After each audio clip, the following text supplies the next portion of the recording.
The kingdom of Ethelgard lived under a permanent, golden sun, yet the silver spire remained a tomb of absolute silence. Inside the great hall, the air hung heavy, undisturbed by even a whisper. Princess Elara sat upon her throne, her gaze locked onto the horizon, her face a frozen mask of indifference. She did not shift.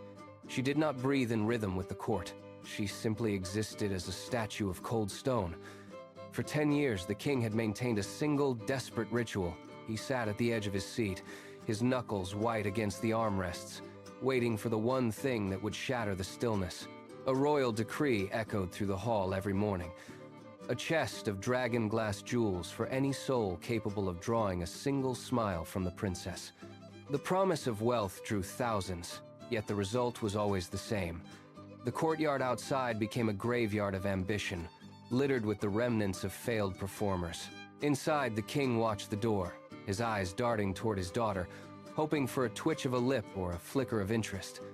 But Elara remained motionless. The royal magician stepped forward, his hands weaving complex patterns in the air.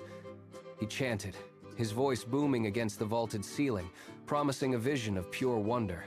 A flash of violet light blinded the court, followed by a thick, sulfurous cloud.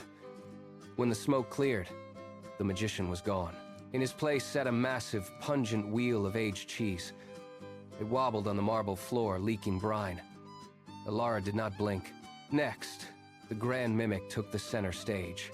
He spent 3 grueling hours contorting his limbs, his joints popping with every movement, attempting to imitate the slow, rhythmic heaving of a dying walrus. He sweated, he groaned, and he collapsed in a heap of tangled limbs at the base of the dais. Elara stared at the ceiling, her eyes tracking a spider. Finally, the court poet approached, his hands trembling as he clutched a scroll of parchment. He began to recite, his voice cracking as he rattled off 500 consecutive puns about turnips. He spoke until his throat grew raw and his face turned a deep, frantic shade of crimson. He waited for a reaction, his chest heaving with exertion. Elara released a long, hollow sigh that cut through the silence like a blade. Desperation hung in the air like thick, stagnant smoke, choking the remaining hope from the room. The heavy oak doors groaned, a sound that grated against the suffocating stillness of the hall. Every head turned. Jamie stepped into the light, his presence an immediate, jarring intrusion. He moved with a heavy, uneven gait, his feet dragging against the polished marble. He carried a crate that leaked a steady, rhythmic drip of brine onto the floor.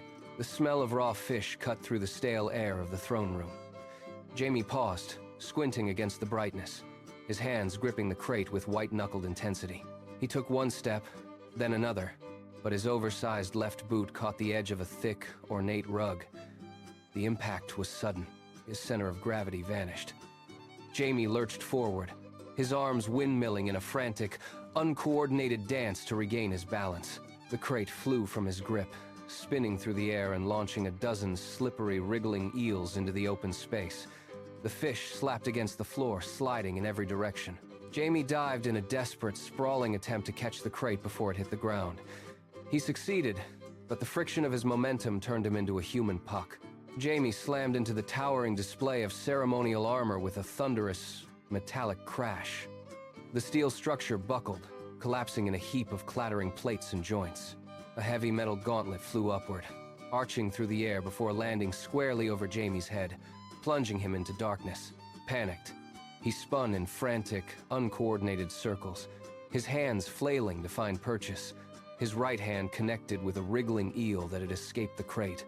In his blind desperation, he swung his arm wide, slapping a startled duke across the face with the wet, slapping fish. The throne room froze.